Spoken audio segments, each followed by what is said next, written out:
सुप्रभात आप सभी को। मेरा नाम सूरज महतो है और मैंने net JRF exam history subject से 99.41 परसेंटाइल के साथ क्लियर किया है। अगर आपको कोई डाउट हो तो आप नीचे मेरा नंबर दिया गया है। यूजीसी नेट एग्ज़ाम के रिकॉर्डिंग आप कभी भी मेरे को व्हाट्सएप करके उससे पूछ सकते हो। आज के वीडियो में हम ये डिस्कशन करने वाले हैं कि यूजीसी नेट पेपर 1 की तैयारी कैसे करें, कौन सी बुक पढ़े, कितने ईयर का पीवाईक्यू करें, एमसीक्यू का क्या वैल्यू रहता है, एग्ज़ाम हॉल की क्या स्ट्रेटजी रहनी चाहिए, पेपर को कैसे सॉल्व करें, कौन से टॉपिक टफ हैं, डीआई हो गया, मैथ्स रीजनिंग, इसकी पढ़ाई कैसे करें, रिसर्च एप्टीट्यूड हो गया, हायर एजुकेशन हो गया, करेंट अफेयर का यूजीसी नेट एग्ज़ाम में क्या वैल्यू रहता है, इत्यादि सब क्वेश्चन का आज के वीडियो के जरिए हम ये डिस्कस करने वाले हैं। पहले स्टार्ट करते हैं कि आज कौन सी बुक पढ़े।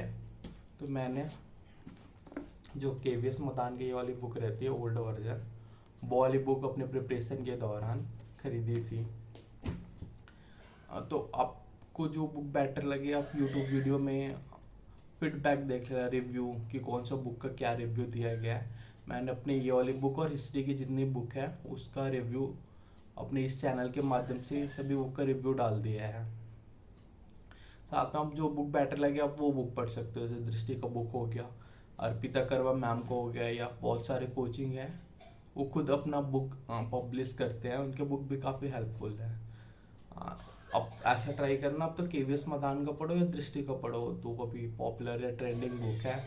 साथ में अरिहंत का आ गया, टूडमैन का आ गया, ये सब भी बुक ठीक ही ठाक है, लेकिन मेरा पर्सनल सजेशन है कि केवीएस मदान ये सबसे बेटर ही है। साथ में आता है कितने ईयर का पीवाईक्यू लगा है। मैंने पीवाईक्यू लास्ट 2 ईयर का ले लिया था। इसकी ये जो दिख रहा है ये पहला टीचिंग एप्टीट्यूड वगैरह और का हो गया, ये हो गया। इसमें लॉजिकल रीजनिंग, आईसीटी और हायर एजुकेशन का पीवाईक्यू हो गया, और ये है मैथ्स रीजनिंग प्लस एनवायरनमेंट का पीवाईक्यू। तो पीवाईक्यू लगाने का मेन मोटिव ये है कि पीवाईक्यू लगाने से आपको ये पता चल जाता है कि क्वेश्चन कौन से लेवल का आ रहा है, या आपने जितना प्रिपरेशन किया है वो उस हद तक काफ़ी कारगर है या नहीं, कि आप जो पीवाईक्यू लगा रहे हैं वो क्वेश्चन में उससे रिलेटेड क्वेश्चन आ रहे हैं या नहीं। कई बार होता है इंसान एकदम इजी पढ़ के चला जाता है, एग्जाम हॉल में जाके देखता है तो उससे रिलेटेड कोई क्वेश्चन आया ही नहीं है। ऐसा कंडीशन में जो पीवाईक्यू रहता है वो हेल्प करता है इन द सेंस पीवाईक्यू लगाए रहेगा तो आपको आइडिया रहेगा कि उससे रिलेटेड क्वेश्चन आ रहा है या नहीं। जैसे मैंने साहित्यिक चोरी पढ़ लिया। साहित्यिक चोरी क्या होता है, एग्जाम में आ गया कि साहित्यिक चोरी कितने लेवल को होता है, कौन से लेवल में कितने दंड का प्रावधान है। या रिसर्च एप्टीट्यूड के टूल्स में पढ़ लिया, रिसर्च एप्टीट्यूड पढ़ लिया, क्वेश्चन में आ गया कि जो रिसर्च एप्टीट्यूड रहता है या जो साहित्यिक चोरी रहता है उसका पता कराने वाले ऐप कौन कौन से हैं, वो ऐप किस तरह मदद करते हैं रिसर्च की चोरी हुई है, साहित्यिक चोरी हुई है उसका पता लगाने में। साथ में ऐसे टीचिंग एप्टीट्यूड के ऐसे बहुत सारे टॉपिक हैं जो केवीएस मैदान में अच्छे से दिए नहीं हैं, एकदम शॉर्ट में दे दिए, लेकिन एग्जाम में उससे रिलेटेड क्वेश्चन आ जाता है। जैसे कोलबर्ग हो गया, इससे भी क्वेश्चन आया गया है।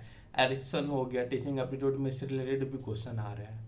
तो ऐसे ऐसे कंडीशन में आपका जो पीवाईक्यू है वो बहुत हेल्प करता है कि पिछले ईयर में कैसा क्वेश्चन आया, उस हिसाब से आप इस ईयर की तैयारी करो। साथ में आता है एमसीक्यू क्या वैल्यू रहता है। एमसीक्यू लगाने से मेन फ़ायदा ये है कि अगर आप एमसीक्यू लगाए रहोगे तो आपका एक बेस बनते जाता है इन द सेंस कि मेरे को कौन सा जोन सॉल्व करने में टफ जा रहा है। इसके मैक्सिमम लोग का रहता है कि डीआई बहुत टफ जाता है या बहुत टाइम टेकिंग है। अगर बन भी जाएगा डीआई तो वो टाइम लगता है उसके लिए। तो एमसीक्यू सॉल्व करोगे या पीवाईक्यू सॉल्व करोगे, जो प्रीवियस ईयर रहता है as a mock, previous year को आप सॉल्व करने लग जाओ मॉक के रूप में, तो आपको आइडिया होते जाएगा कि क्वेश्चन सॉल्व करने में कितना टाइम लग रहा है।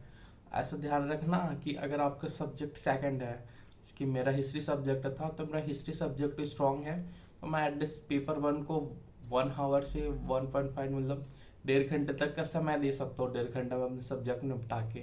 अगर आपका पेपर 2 भी वीक है तो एटलीस्ट ट्राई करना है कि 1 घंटे के अंदर ही आप पेपर 1 को भी निपटा लो, और मॉक के जरिए आपको ये आइडिया लग जाएगी कि 1 घंटे में हम सॉल्व कर पा रहा हो या नहीं, या प्रीवियस ईयर को एज मॉक दिलाने से भी उसमें आइडिया लग जाता है कि मैं प्रीवियस ईयर के क्वेश्चन को सॉल्व कर रहा हूँ या नहीं।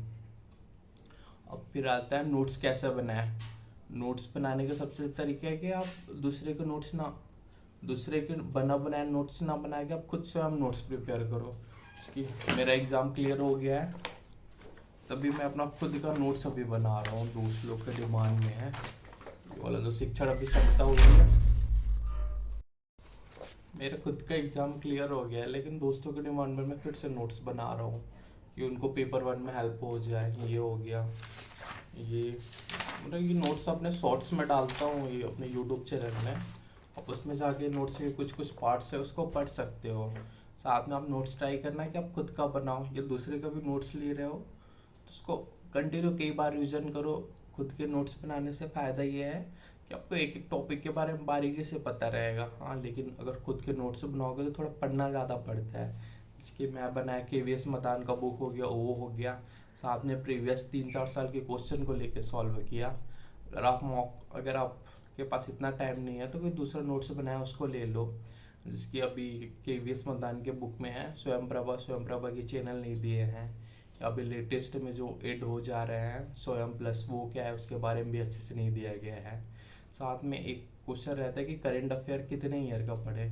तो करंट अफेयर मुख्य रूप से एक तो हायर एजुकेशन से रिलेटेड जो करंट अफेयर रहता है, साथ में इन्वायरमेंट और कंप्यूटर। इन्वायरमेंट से रिलेटेड अगर कोई जैसे अभी COP29 होने वाला है, वो अजरबैजान में होने वाला है, तो क्वेश्चन आ गया कि COP29 कहाँ होने वाला है और उसके बारे में बताओ। साथ में ऐसा रिलेटेड जो आता है जो करेंट के टॉपिक से टच में रहे, मैक्सिमम 1-2 तक ही क्वेश्चन आता है, उससे ज़्यादा नहीं आता। लेटेस्ट वाला जो करंट अफेयर का रहता है तो इतना बर्डन लेने की ज़रूरत नहीं है। यूट्यूब में भी कोई डालते रहता है वीडियो शॉर्ट्स के रूप में कि UGC नेट एग्ज़ाम का जो कंप्यूटर साइंस और पर्यावरण के लिए करंट अफेयर रहता है, उसको तो आप उससे तैयारी कर लोगे तो वो भी काफ़ी बेटर है। साथ में आता है एग्ज़ाम हॉल की स्ट्रेटजी क्या रहनी चाहिए।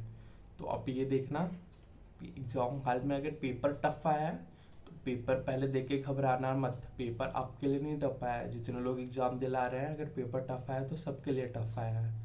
और अगर पेपर इजी आया है तो एकदम खुश मत हो जाना, शुरू की खुशी लास्ट में दुख में बदल जाती है।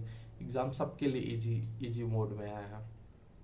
पहले एग्ज़ाम हॉल में बैठोगे तो पहले आप ये ध्यान रखना कि आपका जोन स्ट्रॉन्ग कौन सा है। जिसकी मेरा पेपर 2 स्ट्रॉन्ग था हिस्ट्री, तो मैंने उसको सॉल्व कर लिया। आपका अगर पेपर 1 स्ट्रॉन्ग रहेगा तो जो स्ट्रॉन्ग है उसको पहले करो, और जो वीक पोर्शन है उसको सेकंड में करो। एग्ज़ाम हॉल ऐसा है कि 3 घंटे का पेपर रहता है, 3 घंटे में आपको 150 क्वेश्चन सॉल्व करने रहते हैं। 50 क्वेश्चन पेपर 1 के और 100 क्वेश्चन आपके सब्जेक्ट हो, जैसे मेरा सब्जेक्ट हिस्ट्री था तो हिस्ट्री के 100 क्वेश्चन। तो आप ये ध्यान रखना कि आपका जो पोर्शन स्ट्रॉन्ग है, अगर पेपर 1 स्ट्रॉन्ग है तो पेपर 1 को पहले सॉल्व करना, पेपर 2 स्ट्रॉन्ग है तो पेपर 2 को पहले सॉल्व करना। और एग्ज़ाम हॉल में ये ध्यान रखना, अगर कोई क्वेश्चन बन नहीं रहा है तो इस पर ज़्यादा दिमाग या माथा पच्ची करने की ज़रूरत नहीं है, उसको स्किप करो और आगे बढ़ो। जब लास्ट में टाइम बचेगा तो उसको देखा जाएगा। ऐसा DI के क्वेश्चन रहता है स्पेशली पेपर 1 के लिए कि स्टार्टिंग में उसमें उलझना नहीं है। DI शुरू के 5-7 मैक्सिमम 8 मिनट तक हो गया तो सही है, नहीं हुआ तो उसको स्किप मारो और आगे बढ़ो। उसमें अगर टाइम उलझा के रखोगे आंसर आ गया तो सही है, टाइम भी फंस गया और आंसर नहीं आया तो आगे का सॉल्व करने में काफ़ी दिक्कत करती है। तो एग्ज़ाम हॉल में ये ध्यान रखना कि कोई से भी क्वेश्चन अगर नहीं बन रहा है तो इसको स्किप मारो और आगे बढ़ो। और पैनिक नहीं होना है अगर एग्ज़ाम आपसे बन नहीं रहा है, क्वेश्चन पेपर टफ आया है तो क्वेश्चन पेपर सिर्फ आपके लिए नहीं टफ है, जितने लोग एग्ज़ाम दिला रहे हैं सबके लिए क्वेश्चन पेपर टफ है। और क्वेश्चन पेपर इजी आया है तो उसमें भी जल्दी खुशी नहीं होना है। क्वेश्चन पेपर आपके लिए नहीं इजी है, क्वेश्चन पेपर पूरे जितने लोग एग्ज़ाम दिला रहे हैं सबके लिए इजी है।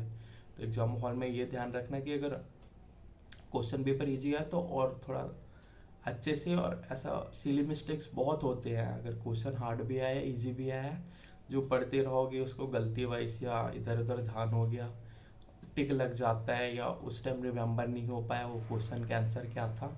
तो एग्ज़ाम हॉल में ये ध्यान रखना कि जो सिली मिस्टेक है उससे बचा जाओ।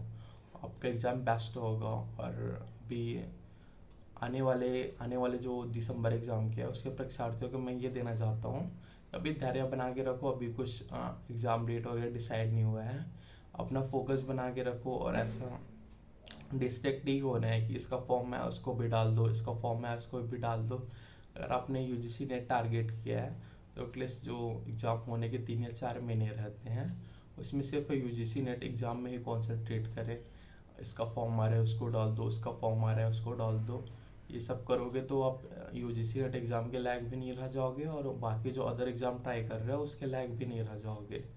तो आप लेके ट्राई करो। 3-4 महीना अगर कॉन्सेंट्रेट करके यूजीसी नेट को पढ़ा जाए तो नेट कम से कम नेट तो हो ही जाएगा, या जीआरएफ हो जाएगी, या अच्छा रहेगा तो नेट जीआरएफ दोनों ही क्लियर हो जाएगा। ठीक है, ऑल द बेस्ट।